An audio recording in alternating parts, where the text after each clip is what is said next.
재미있는 이야기가 톡톡. 양반과 어린 규슈와 머슴의 사랑 이야기. 오늘은 고려 시대의 신분 격차를 뛰어넘은 두 남녀의 사랑 이야기를 해보려 합니다. 그럼 시작하겠습니다. 고려 개경 최씨 가문의 넓은 저택. 여느 양반가와 마찬가지로 정갈한 마당과 화려한 기와 지붕이 이어져 있었으며 수십 명의 하인과 머슴들이 분주히 오가고 있었다. 이 집안의 막내딸 최연희. 그녀는 올해 8살. 귀여운 얼굴에 호기심 많은 눈을 가진 아이였지만 천방지축에다 까탈스러운 면이 있었다.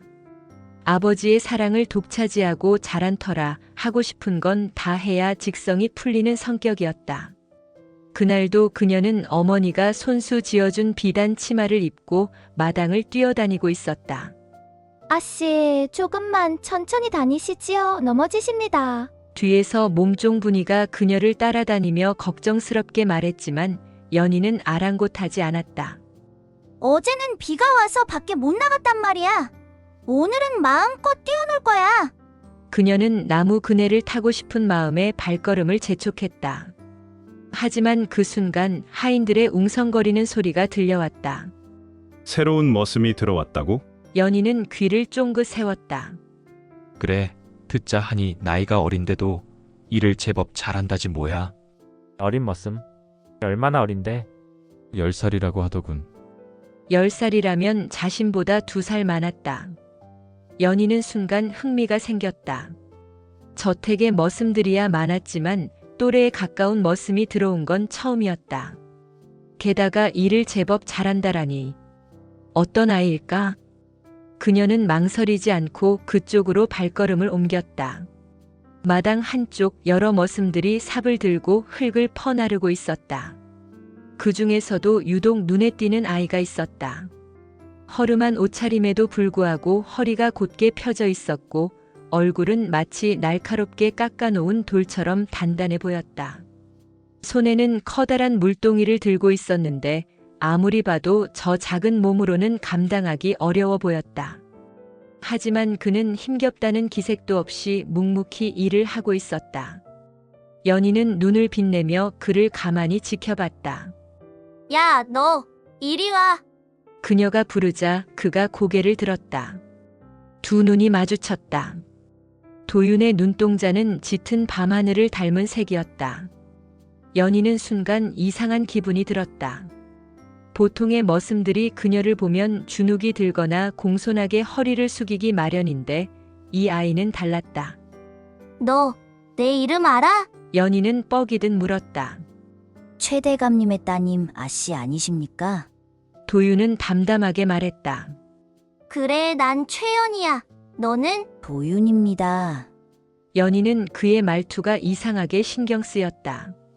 마치 꼭 필요한 말만 하는 느낌이랄까. 다른 머슴 아이들과는 사뭇 다른 분위기였다. 너 언제부터 여기 있었어? 오늘 아침부터요. 그래? 그럼 아직 우리 집이 낯설겠네? 도윤은 별다른 대답을 하지 않았다. 연희는 그런 그의 반응이 더 신기했다. 너 나랑 놀래? 도윤이 살짝 눈을 깜빡였다. 놀다뇨? 그냥 나랑 숨바꼭질도 하고 공기놀이도 하고 내 친구들이랑 같이 놀면 재밌을 거야. 도윤은 아무런 반응도 보이지 않았다. 연희는 기분이 묘하게 상했다. 여태껏 자신이 놀자고 했을 때마다 거절하는 사람은 없었는데. 왜? 싫어? 도윤은 조용히 입을 열었다. 저는 아씨를 모시는 머슴입니다. 그 말에 연희는 순간 기분이 이상해졌다. 모시는 머슴이라니? 그녀에게 도윤은 단순한 머슴이 아니었다. 다른 머슴들은 모두 어른이었고 자신과 또래는 없었다. 그렇기에 새로 온 도윤이 반가웠던 것이다. 그래도 나는 너랑 놀고 싶은데? 아씨의 뜻대로 할 수 있는 일이 아닙니다. 도윤은 그렇게 말하고는 다시 일을 시작했다.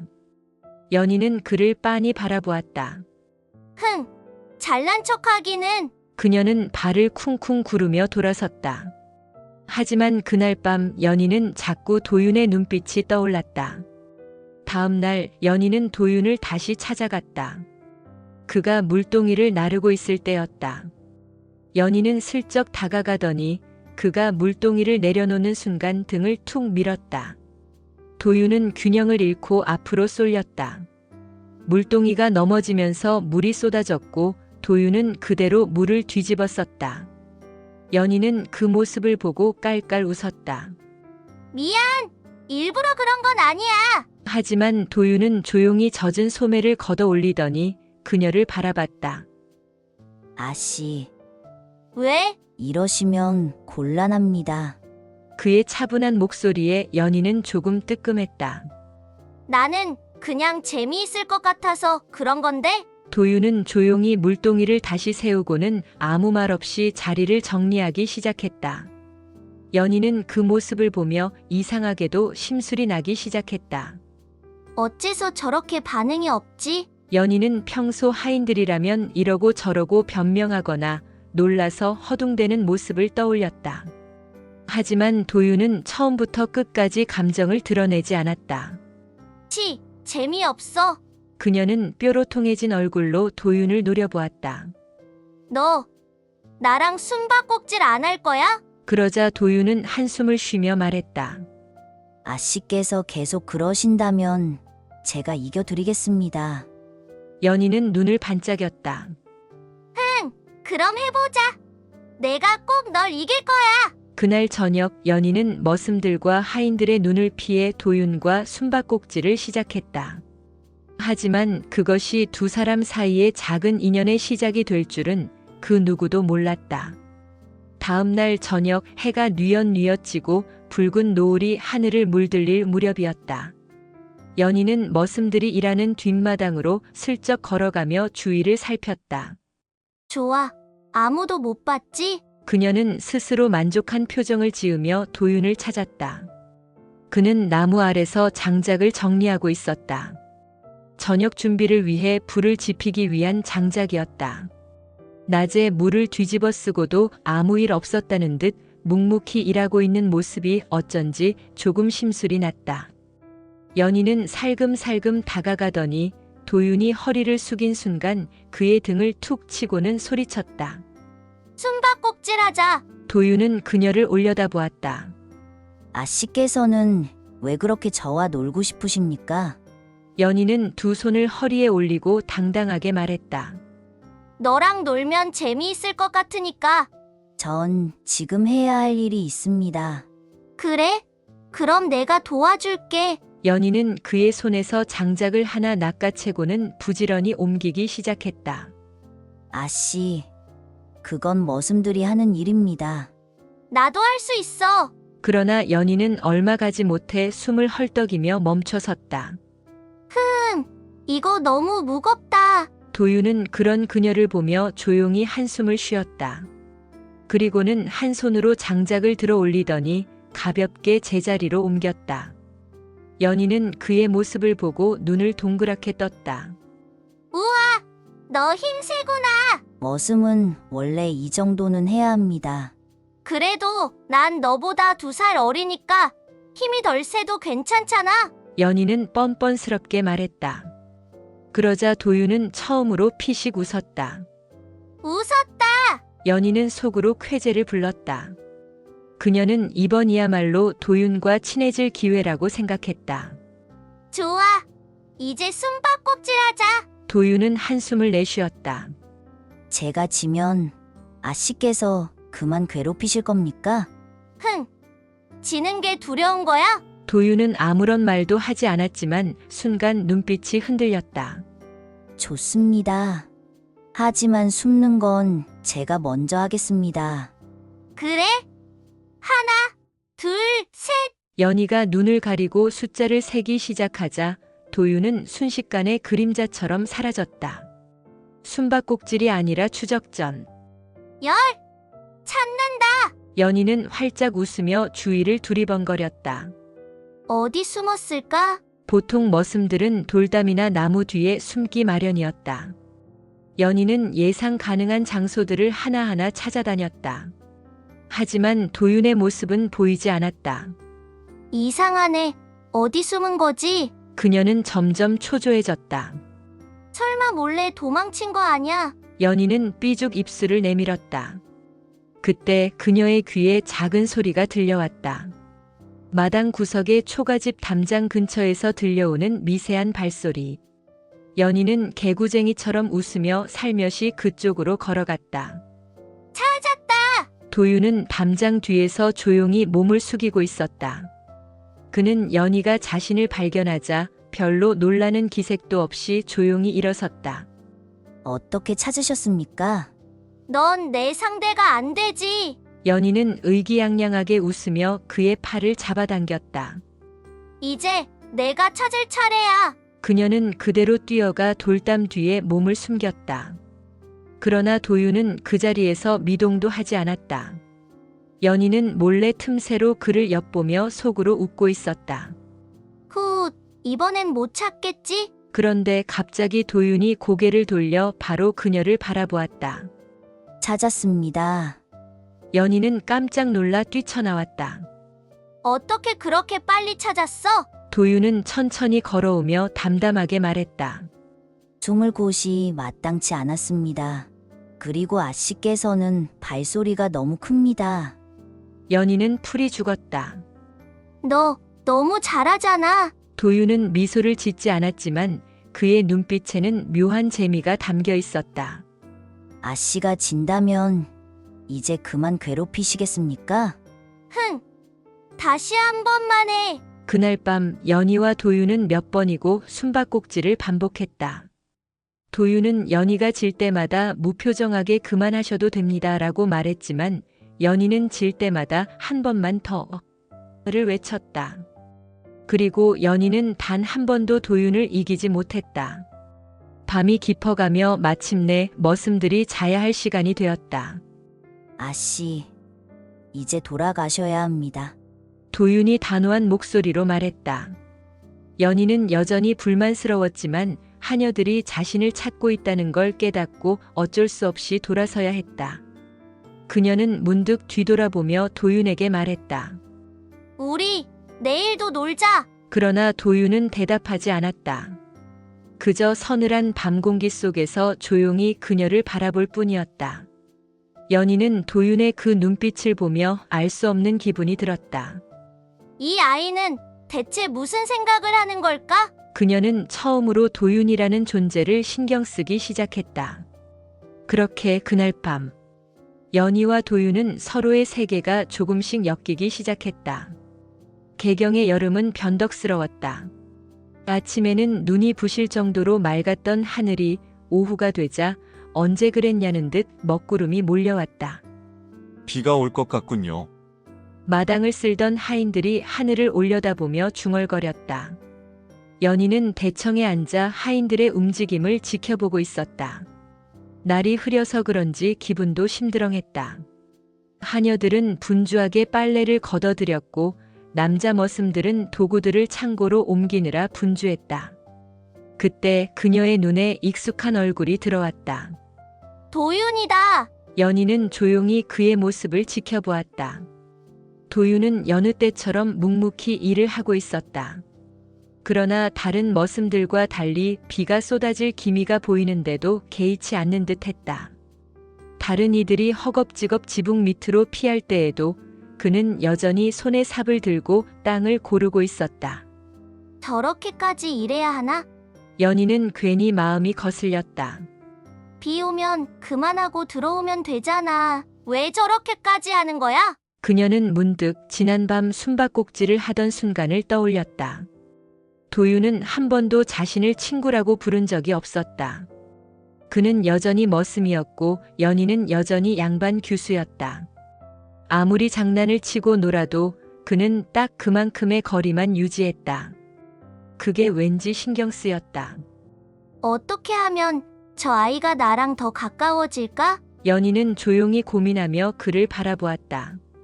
그때 갑자기 하늘이 요란한 소리를 내며 찢어졌다. 그리고 거짓말처럼 쏟아지는 장대비. 비는 금세 마당을 적셨고 흙은 질척거리기 시작했다. 갑자기 웬 비야? 어서 마당에서 나와요, 아씨. 몸종 분이가 급히 연희에게 다가와 그녀의 팔을 붙잡았다. 비 맞으면 감기 드십니다. 하지만 연희는 비를 맞은 채 그대로 서 있었다. 그녀의 시선은 여전히 도윤에게 고정되어 있었다. 왜 안 들어오는 거야? 다른 머슴들은 이미 우르르 마당을 빠져나와 지붕 밑으로 몸을 피했다. 하지만 도윤은 여전히 일하고 있었다. 삽질을 멈추지 않았다. 연희는 답답한 마음에 한 발짝 앞으로 내디뎠다. 야, 너 거기서 뭐 하는 거야? 도윤이 천천히 고개를 들었다. 그의 얼굴은 이미 빗물에 흠뻑 젖어 있었다. 아직 해야 할 일이 남았습니다. 그는 담담하게 대답했다. 그게 뭐가 그렇게 중요해? 비 오잖아. 비가 오면 흙이 무너질 수도 있습니다. 그러면 그냥 내일 하면 되잖아. 도윤은 아무런 대답도 하지 않았다. 그저 삽을 다시 움켜쥘 뿐이었다. 그 모습이 연희의 심기를 불편하게 만들었다. 고집쟁이. 그녀는 속으로 투덜거리며 다시 외쳤다. 너 당장 그 삽 내려놔. 하지만 도윤은 미동도 하지 않았다. 그 순간 연희는 그의 손을 보았다. 그의 손등에는 작은 상처들이 나 있었다. 그리고 그 상처들 위로 빗물이 스며들어 붉은색으로 물들어가고 있었다. 저런 손으로 일을 계속한다고? 연희는 저도 모르게 입술을 깨물었다. 그녀는 그 자리에서 한참을 서서 고민했다. 저 아이는 왜 저렇게까지 일을 하는 걸까? 머슴은 원래 그런 건가? 그녀는 알 수 없었다. 하지만 한 가지 확실한 것은 지금 도윤이 제대로 손을 다치고 있다는 것이었다. 연희는 결심한 듯 벌컥 마당으로 뛰쳐나갔다. 아씨, 비를 맞으시면 안 됩니다. 분이가 놀라서 그녀를 붙잡으려 했지만 이미 늦었다. 연희는 도윤에게로 달려갔다. 그녀는 힘껏 그의 팔을 붙잡았다. 이제 그만해! 도윤은 놀란 듯 그녀를 내려다보았다. 아씨, 이러시면 안 됩니다. 안 되긴 뭐가 안 돼! 내 마음이거든!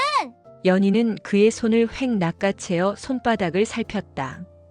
역시나 곳곳에 굳은 살과 작은 찰과상들이 보였다. 그녀는 그것을 보자 마음이 이상하게 불편해졌다. 이걸 그냥 놔둬도 되는 걸까? 그녀는 곧바로 그를 끌고 대청으로 향했다. 대청으로 올라와도 연희는 도윤의 손을 놓지 않았다. 아씨, 조용히 해! 그녀는 황급히 하녀들에게 외쳤다. 상처 치료할 거야! 약 좀 가져와! 분이는 연희가 흠뻑 젖은 채 소란을 피우자 난감한 얼굴로 말했다. 아씨, 제가 할게요. 아씨가 머슴의 상처를 치료하시면 안 돼요. 시끄러워. 아씨, 대감마님이 아시면 제가 혼쭐이 난다고요. 당장 가져오라니까. 결국 분이는 마지못해 약을 가져왔다. 연희는 그것을 받아들고 직접 도윤의 손등을 치료하기 시작했다. 그녀는 조심스럽게 그의 상처 위로 연고를 발랐다. 도윤은 그저 가만히 앉아 있었다. 그의 표정은 감정을 읽기 어려웠다. 하지만 연희는 그런 것에 신경 쓸 틈이 없었다. 이렇게 다친 손으로 계속 일을 하고 있었다고. 그녀는 괜히 화가 났다. 너 도대체 왜 이렇게 일을 많이 하는 거야? 도윤은 조용히 입을 열었다. 머슴은 일을 해야 합니다. 그러니까 그게 너무 당연하다는 듯이 말하지 마. 연희는 치료를 하며 투덜거렸다. 손이 이렇게 다쳤으면 일을 쉬어야지. 그녀는 그의 손등을 매만지며 처음으로 깨달았다. 그의 손은 아직 어렸지만 생각보다 거칠었다. 10살짜리 손이라고 하기엔 너무 단단해. 그녀는 손을 잠시 쥐었다 폈다. 도윤은 아무런 말도 하지 않았다. 연희는 천천히 고개를 들었다. 도윤의 눈빛이 자신을 바라보고 있었다. 묘하게 차분하면서도 깊은 바다 같은 눈동자였다. 연희는 순간 이상한 감정을 느꼈다. 그리고 속으로 작은 결심을 했다. 앞으로는 내가 이렇게 무리하지 못하게 할 거야. 그녀는 치료를 끝내고 그에게 말했다. 이제 그만 이래. 도윤은 가만히 그녀를 바라보다 천천히 고개를 끄덕였다. 알겠습니다. 그의 대답이 어쩐지 만족스러웠다. 그날 밤 연희는 처음으로 도윤을 떠올리며 미소를 지었다. 그리고 그녀도 몰랐던 감정이 서서히 피어나기 시작했다. 그날 밤 연희는 쉽게 잠들 수 없었다. 머릿속에는 온통 도윤의 모습이 맴돌았다. 그 아이 손 생각보다 더 거칠었어. 연희는 침상 위에서 뒹굴거리며 한숨을 쉬었다. 자신도 모르게 그의 손을 쥐었던 순간 묘한 기분이 들었다. 도윤이 다친 것도 신경 쓰이지만 그보다 더 신경 쓰이는 건 그의 눈빛이었다. 비 오는 마당에서 도윤은 그녀를 바라보고 있었다. 그 눈빛은 마치 바람에 흔들리지 않는 깊은 호수 같았다. 차분하면서도 쉽게 감정을 읽을 수 없는 눈. 연희는 그 눈빛이 자꾸만 떠올랐다. 안 되겠다. 결국 연희는 자리에서 일어났다. 그녀는 얇은 겉옷을 걸쳐 입고 조용히 방을 나섰다. 하녀들은 이미 잠들어 있었다. 대청의 불도 꺼진 지 오래였다. 그녀는 조용히 안채를 빠져나와 뒷마당으로 갔다. 도윤은 아직 깨어 있을까? 아니면 벌써 잠들었을까? 그녀는 문득 망설였다. 이렇게까지 해서 그 애를 보러 가야 하나? 하지만 그녀의 발걸음은 이미 문턱을 넘고 있었다. 연희는 조심스레 머슴들이 머무는 초가집 앞으로 다가갔다. 안에서는 낮은 숨소리만 들려왔다. 머슴들은 일찍 잠드는 게 당연했다. 하루 종일 몸을 움직이니 피곤할 수밖에 없었다. 하지만 연희는 알 수 있었다. 그 안에 깨어있는 사람이 있다는 것을. 그녀는 살짝 문을 열었다. 작은 등불 아래 앉아있는 도윤을 발견했다. 그는 허름한 자리에서 조용히 손을 감싸 쥔 채 앉아 있었다. 연희는 조용히 그의 이름을 불렀다. 도윤아. 도윤이 천천히 고개를 들었다.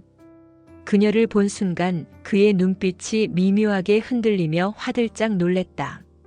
아씨? 이 늦은 시간에 얘까지 무슨 일이십니까? 그냥 괜찮은가 해서. 연희는 애써 아무렇지 않은 척했다. 도윤은 연희를 똑바로 바라보며 당혹스러운 표정을 지었다. 손은 괜찮아. 도윤은 천천히 손을 내려다보았다. 손등에는 낮에 그녀가 발라준 연고가 남아 있었다. 덕분에 괜찮습니다. 감사합니다. 그래? 그렇다면 다행이고. 연희는 괜히 안심하면서도 어쩐지 아쉬웠다. 그래서 이제 뭐라고 해야 하지? 그녀는 문득 자신이 대체 왜 이곳에 온 건지 모르겠다는 생각이 들었다.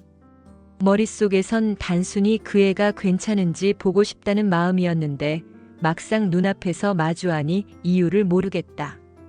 아씨께서는 늦은 밤에 이곳에 오시면 안 됩니다. 누군가 보면 좋지 않게 여길 겁니다. 흥. 내가 너한테 무슨 짓이라도 하겠어? 연희는 장난스럽게 웃으며 말했다. 하지만 도윤은 여전히 심각한 얼굴이었다. 그게 아니라 이런 일이 자꾸 반복되면 아씨께도 좋지 않을 것입니다. 연희는 그 말에 조금 서운한 기분이 들었다. 너 나랑 얘기하는 게 그렇게 싫어? 아닙니다.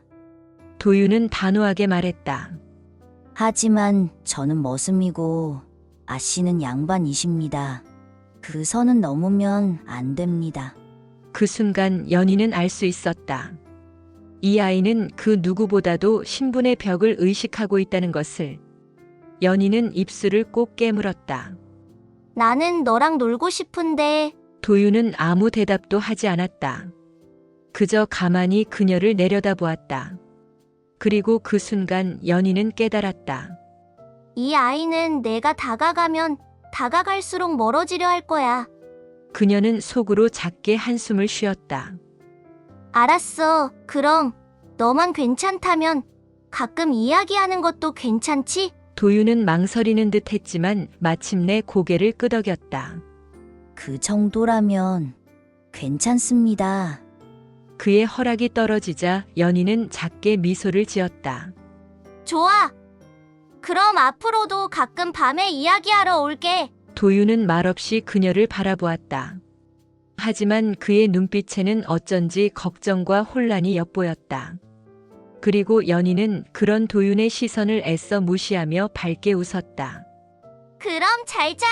그녀는 작게 손을 흔들고는 돌아섰다. 그녀가 사라진 후 도윤은 한참 동안 그녀가 사라진 문 쪽을 바라보았다. 도윤은 복잡한 마음이 들었다.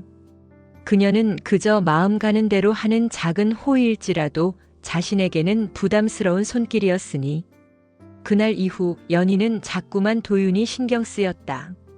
식사를 할 때도 마당에서 하녀들과 이야기를 나눌 때도 심지어 낮잠을 잘 때도 문득 그의 얼굴이 떠올랐다. 왜 자꾸 그 아이가 생각나는 거지? 처음에는 단순한 호기심이었다. 어린 시절 그녀에게 머슴은 단순한 존재였다. 일을 하고 시키는 대로 움직이는 것. 그것이 당연한 줄 알았다. 그런데 도윤은 그 당연한 존재가 아니었다. 머슴이 일을 해야 하는 건 당연하다. 머슴은 주인과 일정 거리를 두고 있어야 한다. 그는 늘 자신의 신분을 명확히 선을 그으며 행동했다. 연희는 그것이 불편했다. 넌 왜 그렇게 선을 긋는 거야? 이제 와서야 연희는 그 질문을 마음속으로 되뇌고 있었다. 그녀는 부채를 가볍게 흔들며 대청에 앉아 아래쪽을 내려다보았다. 도윤은 오늘도 마당에서 열심히 일하고 있었다. 하지만 연희는 이미 알아버렸다. 그가 일을 하면서도 가끔씩, 아주 가끔씩 자신을 쳐다보고 있다는 것을. 눈이 마주치면 피하겠지? 연희는 장난기 어린 미소를 띠며 그를 뚫어지게 바라보았다. 그러자 예상대로 도윤은 살짝 고개를 돌렸다. 또 피하네. 그의 그런 모습이 더 신경 쓰였다. 연희는 부채를 접으며 중얼거렸다. 그럼 이번엔 피할 수 없게 만들어야지. 그녀는 천천히 자리에서 일어나 도윤이 있는 마당으로 걸어갔다. 도윤은 마당 한쪽에서 나무를 다듬고 있었다. 그는 바짝 집중하고 있었기 때문에 연희가 가까이 오는 것도 깨닫지 못했다. 그녀는 조용히 그를 지켜보았다. 진짜 열심히 하네. 땀이 이마를 타고 흘러내렸다. 그 모습이 묘하게 멋있어 보였다. 연희는 장난스럽게 말했다. 도윤아, 그 순간 도윤은 손에 쥔 대패를 놓칠 뻔했다. 아씨, 왜 그렇게 놀라? 내가 부르는 게 이상해? 아닙니다. 그는 서둘러 고개를 숙이며 다시 일을 하려 했다. 그러나 연희는 가만히 있지 않았다. 너 오늘 밤에도 깨어 있을 거야? 도윤의 손이 잠시 멈췄다. 그는 그녀를 바라보며 조심스레 물었다. 아씨께서 또 방문하실 겁니까? 왜? 내가 오면 안 돼? 머슴들의 방에 오시는 건 안 됩니다. 그럼 머슴방이 아니면 괜찮은 거네? 도윤은 움찔했다.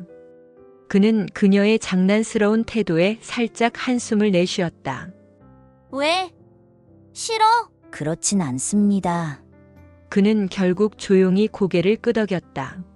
그럼 오늘 밤에 보자. 연희는 만족스럽게 웃으며 뒤돌아섰다. 그러나 그녀가 등을 돌린 순간 도윤은 자신도 모르게 작은 한숨을 내쉬었다. 아씨는 모르시겠지요. 그 호의가 제게 얼마나 부담인지. 그는 낮게 중얼거리며 다시 대패질을 시작했다.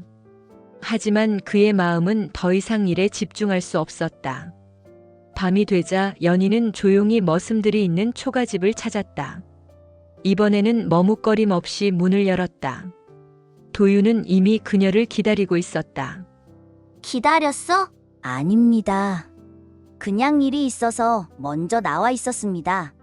연희는 속으로 피식 웃었다. 그래? 하필이면 오늘 밤에도 일이 있었구나? 그녀는 말끝을 살짝 늘리며 장난스럽게 물었다. 도윤은 별다른 대답을 하지 않았다. 그저 그녀를 가만히 바라볼 뿐이었다. 연희는 그 시선이 왠지 모르게 묘했다. 뭔가 달라졌어. 이전과는 달랐다. 그의 눈빛은 한층 더 깊고 진지했다. 그리고 연희는 갑자기 심장이 빠르게 뛰는 것을 느꼈다. 그녀는 괜히 헛기침하며 말을 돌렸다. 오늘은 너한테 뭘 물어보려고 왔어. 무엇을 말입니까? 연희는 잠시 고민하다가 입을 열었다. 넌 어렸을 때부터 머슴이 되고 싶었던 거야? 도유는 그 말에 살짝 눈썹을 찌푸렸다. 머슴이 되고 싶은 사람이 어디 있습니까?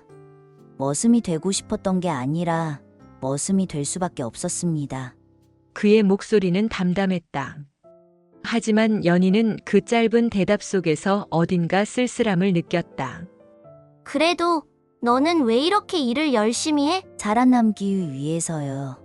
그의 대답은 간결했다. 그러나 연희는 그 말이 이상하게 가슴을 찔렀다. 살아남기 위해서? 그녀에게는 너무 낯선 말이었다. 머슴들은 일하지 않으면 쓸모없는 존재가 됩니다. 그래서 저는 그저 살아남기 위해서 일하는 것뿐입니다. 연희는 그의 말을 듣고 왠지 가슴이 답답해졌다. 그녀는 말없이 그의 손을 내려다보았다. 그 손은 여전히 거칠었다. 그 순간 그녀는 그 손을 다시 잡고 싶다는 충동을 느꼈다. 이 손이 이렇게 된 게 살아남기 위해서라니. 그녀는 차마 손을 내밀지 못했다. 대신 조용히 중얼거렸다. 내가 그렇게 말하니까 왠지 슬프잖아. 도유는 그녀를 바라보며 조용히 미소를 지었다. 아씨께서는 정말 이상한 분이십니다. 그는 속삭이듯 말했다. 머슴이 어떻게 살든 그게 무슨 상관입니까? 연희는 그 말에 답을 하지 못했다. 그냥 왠지 마음이 아팠을 뿐이었다. 그렇게 두 사람은 한동안 아무 말 없이 밤하늘을 바라보았다. 창밖으로 보름달이 떠 있었다. 그리고 두 사람의 그림자는 나란히 섞여 있었다. 재미있게 읽으셨나요? 오늘의 이야기는 여기까지입니다. 다음 영상에서 2부로 찾아뵙겠습니다. 더 재미있는 이야기를 원한다면 구독과 좋아요는 큰 힘이 된답니다.